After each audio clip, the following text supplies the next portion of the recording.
Hello once again, Monster Hobbies fans. Well, today is exciting because we are going to start with working on the building. So I ended up getting approval from the town to start doing this sort of stuff. So here is the official form saying you are approved to start taking down walls, which is really nice. And another thing that I've got to do today is submit our sign design to the town for the planning commission so that they can approve this thing, and then I can have some signage to the front of the building.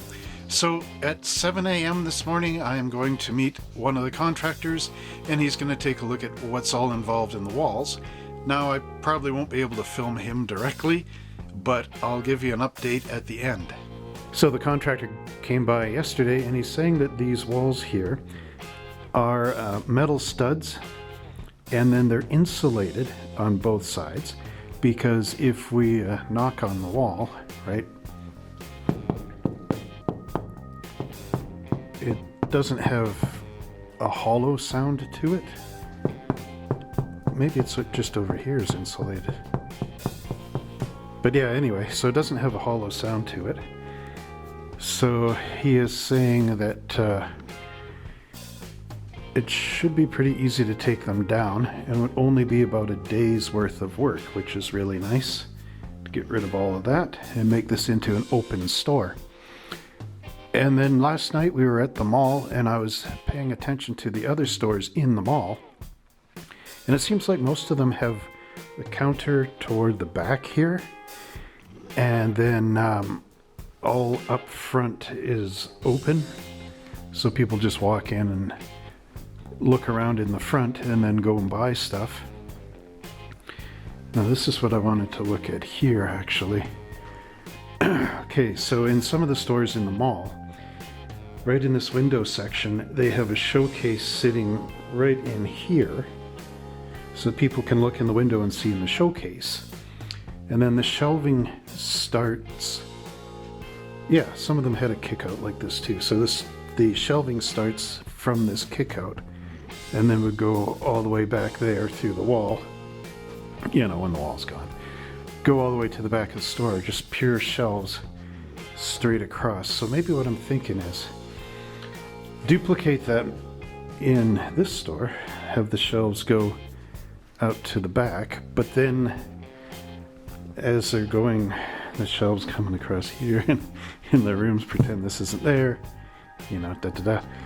I think when they get closer to the back here, I might end up putting all those racks, like the paint rack and the plaster rack and whatever else, over on that opposite wall there. Where's the switch? Like over there, right? Imagine there's no walls. So put that stuff over there close to where my till is, so that I've got a little bit of control on those smaller products, because bottle paint, you know, tester's only that big, right?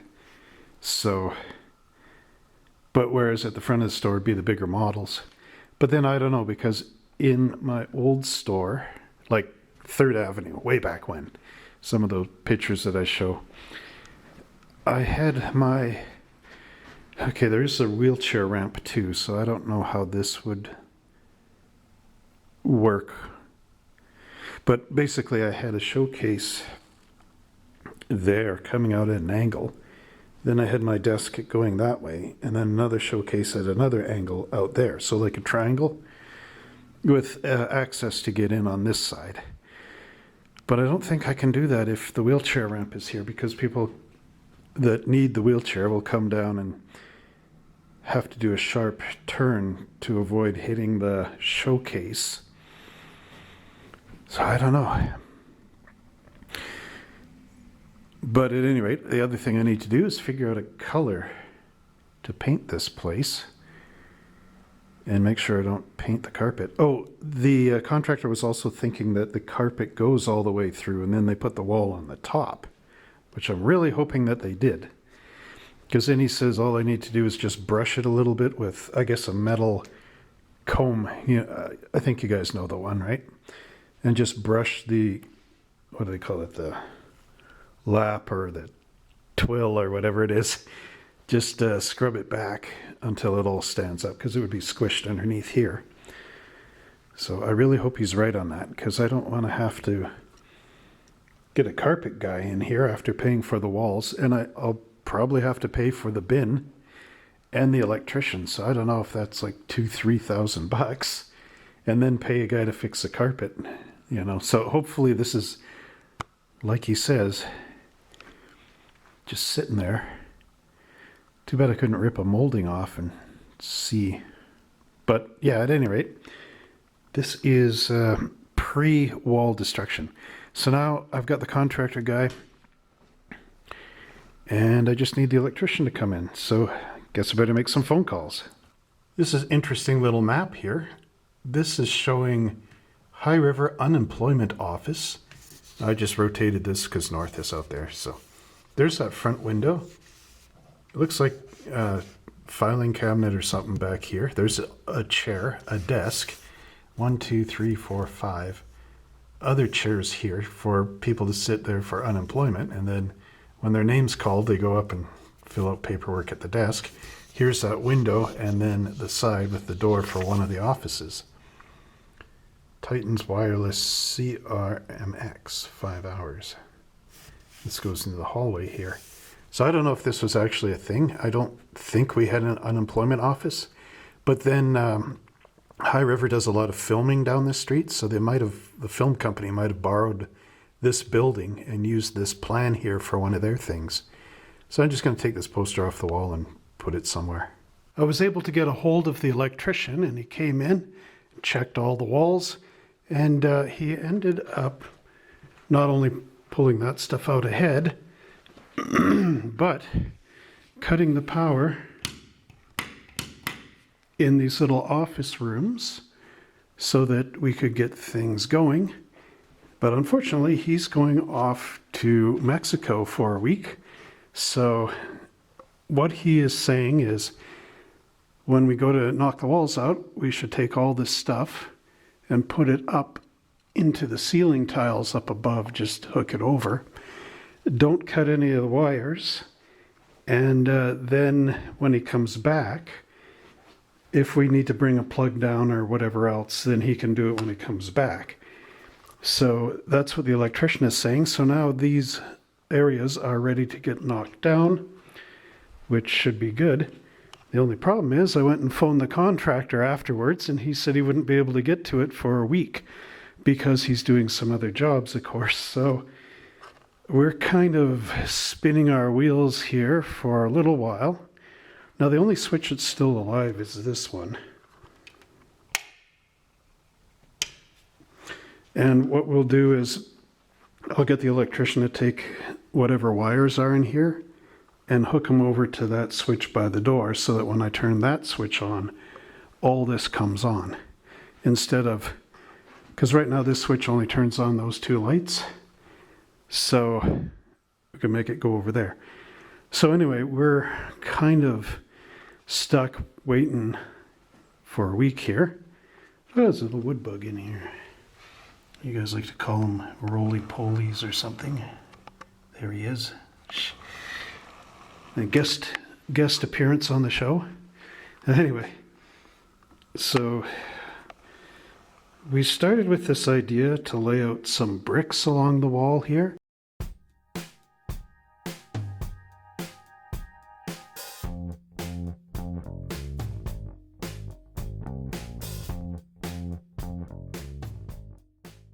But I ran out of tape, so I'm going to have to see if I can still get that 1/4 inch tape. But then I thought we should wash the walls first, because I've been noticing little coffee stains here and there. Now here, we've got some paint swatches, and we're going to do some brick work in here, like paint it like brick. So these are sort of some of the combinations and whatever. And I went outside to the building next door, which has a brick wall, and none of this matches that. Of course.